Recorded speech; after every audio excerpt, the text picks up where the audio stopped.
Hello everyone, आप सभी का इस चैनल में स्वागत है। मैं डॉक्टर पीयूष जोशिया, फिजियोथेरेपिस्ट। आज के इस वीडियो में हम बात करने वाले हैं रिस्ट ड्रॉप के बारे में। रिस्ट ड्रॉप रिस्ट की कलाई की एक ऐसी कंडीशन है जिसमें हमारी रिस्ट की जो नेचुरल पोजीशन है, मतलब जो हम अपने रिस्ट को होल्ड कर पाते हैं, इस पोजीशन में नॉर्मली हम कर पाते हैं, लेकिन जो रिस्ट ड्रॉप के पेशेंट है उनमें प्रॉब्लम ये आती है कि उनका जो रिस्ट है, जो कलाई है, वो नीचे की तरफ गिर जाता है, मतलब ड्रॉप हो जाता है।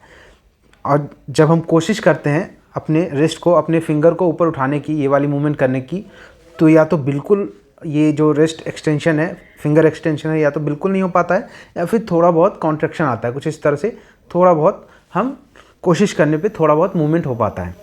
बेसिकली जो रिस्ट ड्रॉप के पेशेंट होते हैं उनमें जो रिस्ट का एक्सटेंशन वाला मूवमेंट होता है और फिंगर के एक्सटेंशन वाला मूवमेंट होता है, मतलब जब हम रिस्ट को, हम अपने कलाई को ऊपर लाते हैं और फिंगर को ऊपर लाते हैं, तो ये वाली मूवमेंट अफेक्टेड हो जाती है रिस्ट ड्रॉप के पेशेंट में।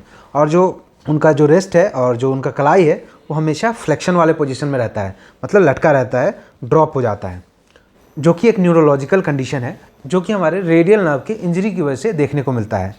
रेडियल नर्व हमारे सर्वाइकल रीजन से, नेक के रीजन से स्टार्ट होता है और शोल्डर और आर्म से होते हुए रिस्ट तक आता है। तो जब किसी कारणवश रेडियल नर्व में इंजरी हो जाती है, तो जो हमारी मसल रिस्ट की और फिंगर की एक्सटेंशन वाली मूवमेंट कराती है, जो रिस्ट को और फिंगर को, कलाई को ऊपर लाने वाली मूवमेंट कराती है, रेडियल नर्व की इंजरी की वजह से उन मसल तक नर्व सप्लाई, ब्लड सप्लाई नहीं हो पाता है, जिसकी वजह से जो हमारी मसल है वो बिल्कुल वीक हो जाती हैं या पैरालाइज्ड हो जाती हैं, जिसकी वजह से हमारा जो रिस्ट है वो ड्रॉप के पोजीशन में, रिस्ट जो है हमारा ड्रॉप में चला जाता है और हमें रिस्ट ड्रॉप की समस्या का सामना करना पड़ता है। रेडियल नर्व की इंजरी होने के कई वजह हो सकते हैं, जैसे जब हमारे चेस्ट के रीजन में, या फिर जो हमारा क्लेविकल बोन है, ये वाला जो बोन है, उसके नीचे या इसी के आसपास जब स्टैब इंजरी हो जाती है, क्योंकि इसी के आसपास से हमारी जो रेडियल नर्व है वो गुजर रही होती है, तो वो भी इंजर्ड हो जाती है और उसकी वजह से भी हमें रेडियल नर्व की इंजरी देखने को मिलता है। और जो दूसरा रीजन है वो हमारा ह्यूमरस की फ्रैक्चर। जब हमारा जो ह्यूमरस है, ये जो बोन है हमारा आर्म का जो बोन है, उसे हम ह्यूमरस कहते हैं, तो इस बोन में अगर फ्रैक्चर हो जाता है तो उस केस में भी हमें रेडियल नर्व की इंजरी होने के चांसेस हो जाते हैं, क्योंकि इसी के पास से हमारी रेडियल नर्व गुजर रही होती है। और जो तीसरा वजह है वो परसिस्टेंस इंजरी है, मतलब जब हम अपने आर्म का अपना बहुत ज़्यादा यूज कर रहे हैं और जिसकी वजह से इस पर बहुत ज़्यादा एक्स्ट्रा प्रेशर है, एक्स्ट्रा स्ट्रेस आ रहा है, तो उसकी वजह से भी रेडियल नर्व की इंजरी होने के चांसेस हो सकते हैं। तो चलिए अब हम जानते हैं रिस्ट ड्रॉप के ट्रीटमेंट के बारे में। तो रिस्ट ड्रॉप के ट्रीटमेंट में सबसे पहले डॉक्टर्स या फिजियोथेरेपिस्ट जो रिस्ट ड्रॉप के पेशेंट होते हैं उनको प्रेस्क्राइब करते हैं कि आपको एक स्प्लिंट लगा के रखना है रिस्ट में, जिसे हम कॉकअप स्प्लिंट के नाम से भी जानते हैं, जो कि हमारे रिस्ट को नीचे गिरने से रोकेगा और जो रिस्ट का नॉर्मल पोजीशन है कुछ इस तरह, उसको होल्ड करने में मदद करेगा, जिससे कि हमारी जो ग्रेविटी है वो अपनी तरफ रिस्ट को पुल ना कर पाए और जो हमारा कंडीशन है वो जल्दी ठीक होने में हमें मदद करे। और स्प्लिंट लगाने के बाद हमें, जब हमारी रिस्ट ड्रॉप पोजीशन में है, तो उसके लिए हमें कुछ फिजियोथेरेपी मोडेलिटी मशीनें लगाते हैं, ताकि जो हमारी मसल है वो स्ट्रेंथन हो सके, वो एक्टिवेट हो सके, और जो हमारी जो रिस्ट की फ्लेक्शन वाली प्रॉब्लम आ रही है, रिस्ट को जो है फ्लेक्शन में चली गई है और रिस्ट एक्सटेंशन में नहीं आ रही है, ऊपर नहीं आ रही है, उसमें सुधार आए, वो ठीक हो धीरे धीरे।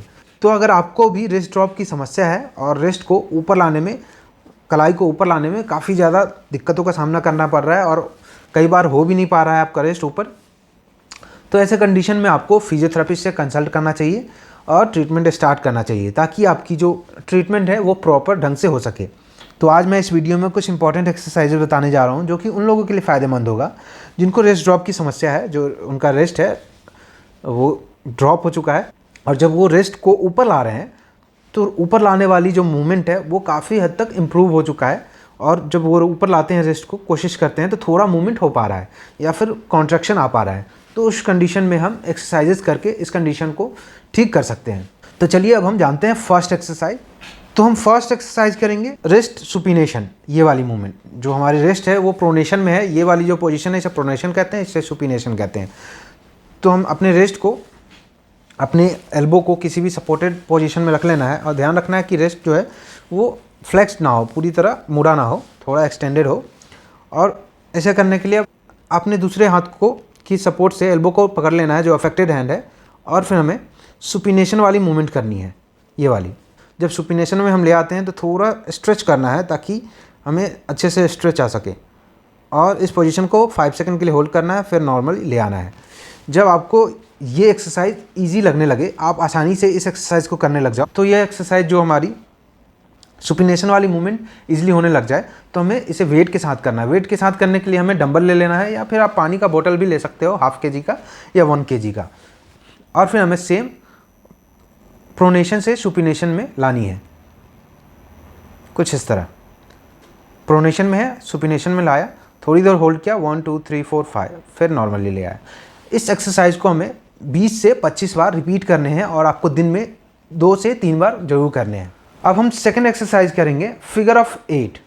इसे करने के लिए हमें एक चेयर की ज़रूरत होगी। इस सहारे भी अपने जो अनअफेक्टेड हैंड है, मतलब जो जिसमें आपको रेस्ट ड्रॉप की समस्या नहीं है, उस सपोर्ट के तौर पे चेयर को, और फिर हमें क्या करना है कि जो अफेक्टेड हैंड है उससे ये वाली कुछ इस तरह में फिगर ऑफ 8।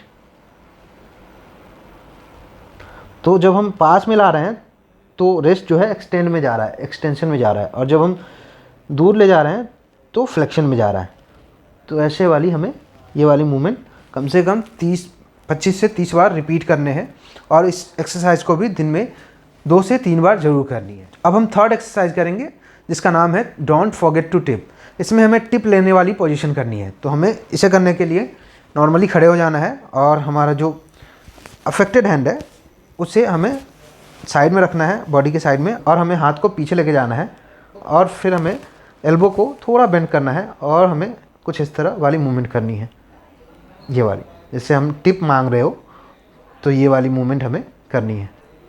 इसे भी हमें 25 से 30 बार रिपीट करना है, और दिन में 2 से 3 बार जरूर करनी है। इसको टाइम के अकॉर्डिंग कर सकते हो, 1 मिनट भी आप इस एक्सरसाइज को लगातार कर सकते हो, ताकि इफ़ेक्ट जल्दी आए, और जो हमारी रेस्ट ड्रॉप की समस्या है उसकी इम्प्रूवमेंट में मदद हो सके। अब हम नेक्स्ट जो फोर्थ एक्सरसाइज है वो हम करेंगे वाटर पंप एक्सरसाइज। इसे करने के लिए हमें अपने दोनों हाथ को कुछ इस तरह लेके जाना है, और दोनों हाथ को कुछ इस तरह हमें उंगलियों को हुक की तरह बना लेना है, कुछ इस तरह। इससे हमारी जो अफेक्टेड हैंड है और अनअफेक्टेड हैंड है दोनों हुक की तरह आ गई, और हमें वाटर पंप वाली पोजीशन, जब हम वाटर पंप को चलाते हैं तो कुछ इसी तरह हम जब करते हैं। इस एक्सरसाइज को भी हमें 25 से 30 बार रिपीट करने हैं, और दिन में 3 बार कम से कम करनी है। अब हम फिफ्थ एक्सरसाइज करेंगे, अपोजिट प्रेयर स्ट्रेच। इसे करने के लिए हमें, जैसे हम नॉर्मली ये प्रेयर वाली स्ट्रेच करते हैं, तो इसके हमें अपोजिट करनी है। मतलब हमें कुछ इस तरह नीचे की तरफ प्रेयर वाली पोजीशन में आनी है, दोनों अपने पाम को, और हमें फिर अपने हथेली को ऊपर की तरफ ले जाते हुए अपने एल्बो को 90 डिग्री तक फ्लेक्स करना है, ताकि आपकी जो रिस्ट है, रिस्ट की जो फ्लेक्सर वाली मसल है वो स्ट्रेच हो सके। क्योंकि जब हमारी रिस्ट हमेशा ड्रॉप पोजीशन में होती है तो रिस्ट की जो फ्लेक्सर मसल है वो शॉर्टनिंग होने लगती है, छोटी होने लगती है, क्योंकि लगातार इस पोजीशन में जब होती है जो रिस्ट की फ्लेक्सर जो मसल है वो टाइट होने लगती है, तो उसे भी हम स्ट्रेच करेंगे। तो उसे स्ट्रेच सेम हमें इस तरह हमें अपोजिट प्रेयर वाले पोजीशन में अपने दोनों हथेली को लाना है, और एल्बो को 90 डिग्री तक फ्लेक्स करना है, ताकि दोनों रिस्ट में अच्छा स्ट्रेच आ सके। और इसी स्ट्रेच को करते हुए हमें 5 सेकंड तक होल्ड करना है, 1 2 3 4 5। और इसी एक्सरसाइज को हमें 20 से 25 बार दोहराने हैं, और दिन में कम से कम 3 बार इन एक्सरसाइजेज को करनी है। अब हम नेक्स्ट एक्सरसाइज करेंगे, जिसका नाम है wrist flexor stretch with ball grasping. मतलब इसमें हमें 2 मूवमेंट को एक साथ करनी है, जिसमें हमें बॉल को एक किसी भी जो आपको थोड़ा जेली बॉल हो वो आपको ले लेना है, और अपने जो अफेक्टेड हैंड है, जो अफेक्टेड पाम है, उससे दबाना है, कुछ इस तरह हमें दबा के रखना है। और फिर हमें एक्सटेंशन वाली मूवमेंट भी करनी है, रिस्ट की एक्सटेंशन वाली भी मूवमेंट करनी है, ताकि हमें स्ट्रेच भी आ सके और मसल स्ट्रेंथन भी हो सके। तो हमें बॉल को हमने पकड़ लिया है, दबा लिया है, और फिर रिस्ट को ऊपर लाने हैं। अगर आपकी जो रिस्ट है वो ज़्यादा ऊपर तक नहीं आ पा रही है तो दूसरे हैंड के सपोर्ट से ऊपर लाने की कोशिश करनी है। तो हमने बॉल को दबा लिया है, दबाते हुए हमें रिस्ट को ऊपर की तरफ, जो दूसरा हैंड है उसके हाथ से ऊपर की तरफ लाना है, और होल्ड करना है 2 से 3 सेकेंड, और फिर नीचे ले आना है। तो ये वाली मूवमेंट करानी है। इस एक्सरसाइज को हमें 20 से 25 बार करने हैं। अब हम नेक्स्ट एक्सरसाइज करेंगे बैंडेड फिंगर एक्सटेंशन। इसे करने के लिए हमें रबर बैंड की ज़रूरत होगी। रबर बैंड को आपको ले लेना है, अपने फिंगर्स में, पूरे फिंगर्स में लगा लेना है कुछ इस तरह। हमने लगा लिया है फिंगर्स में। आपको बहुत ज़्यादा हैवी बैंड की ज़रूरत नहीं है, पतली सी बैंड चाहिए, क्योंकि वैसे ही हमारी जो मसल है वो वीक होती हैं। तो स्टार्टिंग में आप पतली सी रबर ले लो और फिर हमें और अपने हाथ को टेबल या फिर बेड पे रख लेना है सपोर्ट के तौर पे, और फिर हमें अपने फिंगर को एक्सटेंड किया और फिर धीरे धीरे नॉर्मल पोजीशन में ले आए। इसी एक्सरसाइज को हमें, जब हम फिंगर को एक्सटेंड कर रहे हैं तो हमें 2 से 3 सेकंड के लिए होल्ड करना है, ताकि हमें अच्छा कॉन्ट्रैक्शन फील हो सके। 1 2 3 और फिर नॉर्मली फ्लेक्शन वाली पोजीशन में ले आना है। इसी एक्सरसाइज को हमें 20 से 25 बार सेम रिपीट करना है और दिन में 2 से 3 बार जरूर करनी है, ताकि हमारी जो रिकवरी है वो प्रॉपर अच्छे ढंग से हो सके। आई होप कि यह वीडियो आपको अच्छी लगी होगी और आपकी रिस्ट ड्रॉप की समस्या में काफ़ी ज़्यादा मददगार रही होगी।